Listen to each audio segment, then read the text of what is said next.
I'm going through the sun. I'm so big in the dark. I got the fire in the eyes. I got the. So, what's up, vlog? I know there's been about a 10-day gap since we connected or I uploaded. I actually did do a sit with me, but by the time the recording was done, the sound was all messed up. So I apologize for that. I'm gonna look into new mics. Anyway, let's talk about doing hard things and doing them regardless or not you can do them perfect or you initially can do them at all. I do believe that when you believe in yourself, you can do hard things, and you truly have to become relentless when you set your mind to something. You know, I think a lot of times us as adults, it's hard for us to stop and be like, hey, I need to be held accountable. I shouldn't be making these excuses for me.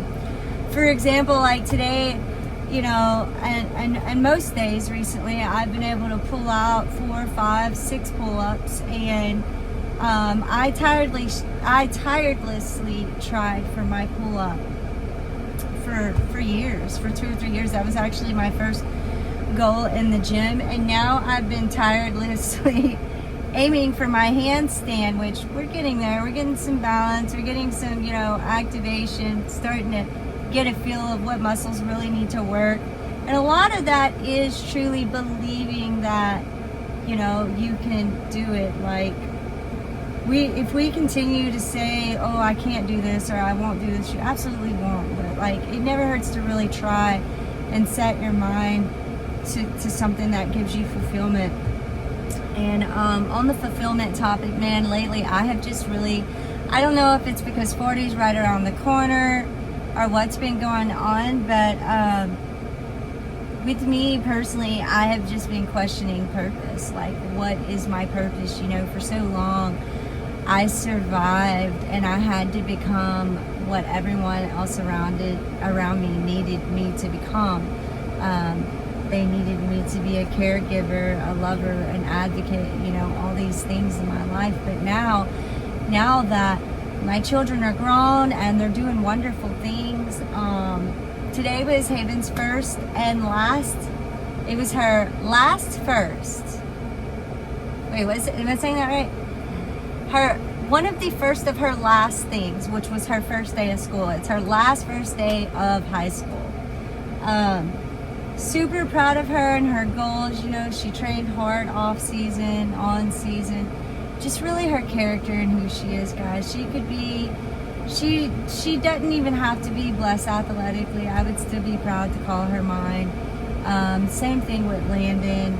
He's doing great things. Today was his first day of his sophomore year. I had my niece hang out with us for a few nights, and she actually was helping with my handstand. She's turning into a great young lady. But you know, honestly, I remember, you know, there was a time in my life of who I used to be.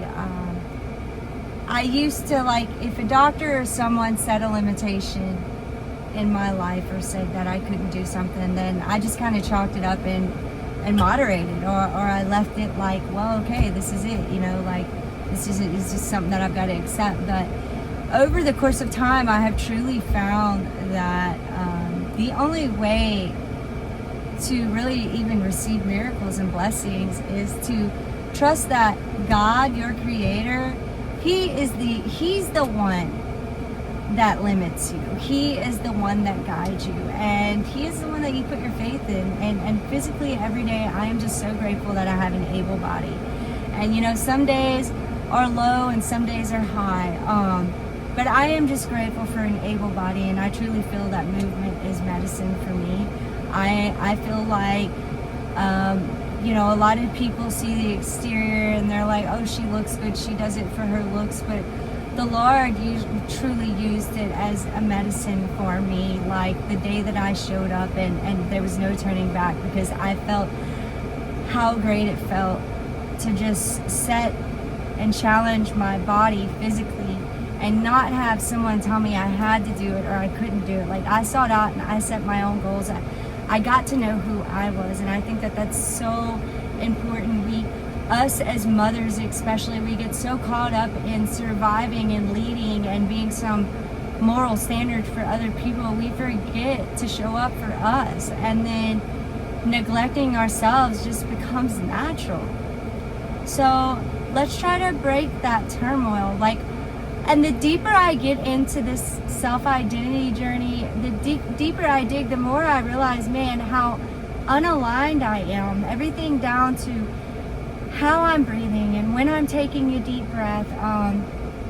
You know, when I'm like just laying flat, like feeling my body when I go to bed, like how tense I am, what I'm carrying, that I've become so negligent over time, not realizing I am carrying, I am burdening myself. And you know, none of us humans are perfect, but we all deserve redemption, we all deserve deliverance, we all deserve forgiveness. And I think it's important that, you know, you owe it to yourself to get to know who you are without the opinions of others, without being what everyone else needs you to be.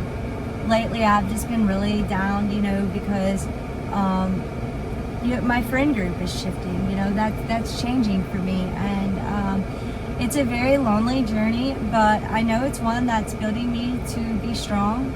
To, you know, God doesn't like rearrange our lives and do things like this unless He's ready to like level up. Like I've done all this praying and all this believing, and sometimes that requires Him taking things and rearranging things. And I'm just going to trust that on the other side of all this is going to be something wonderful. You know, it's going to be hard. There's going to be some setbacks, but I do know that, you know, He's hearing me out, and this is a part of the process. And you know, hindsight's 2020, but looking back, I realized that I really had to go through things the way that I went through them, because I wouldn't be who I am today. I wouldn't have the heart that I have today, the lessons and the toughness, the resilience about me.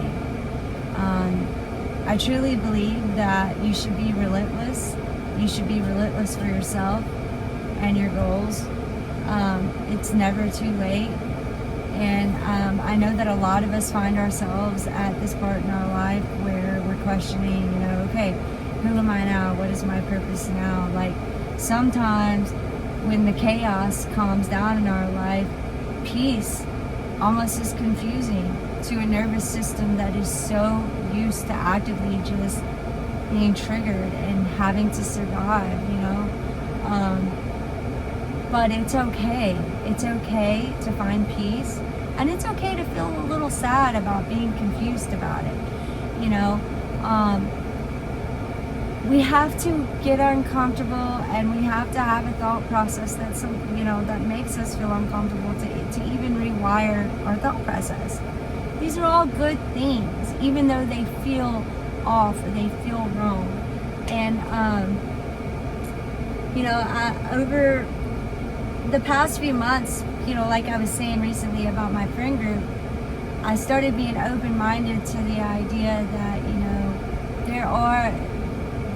there's space made in my life now to make new friends, and that's really a good opportunity for someone like me, because I don't have to explain, you know, who I used to be, or, you know, have to reintroduce all of my traumas into a new friendship. Like, that person that I might meet now that could become a potential friend in my life, I don't have to relive all that with them. You know, that's the bonus of having new friends in your life.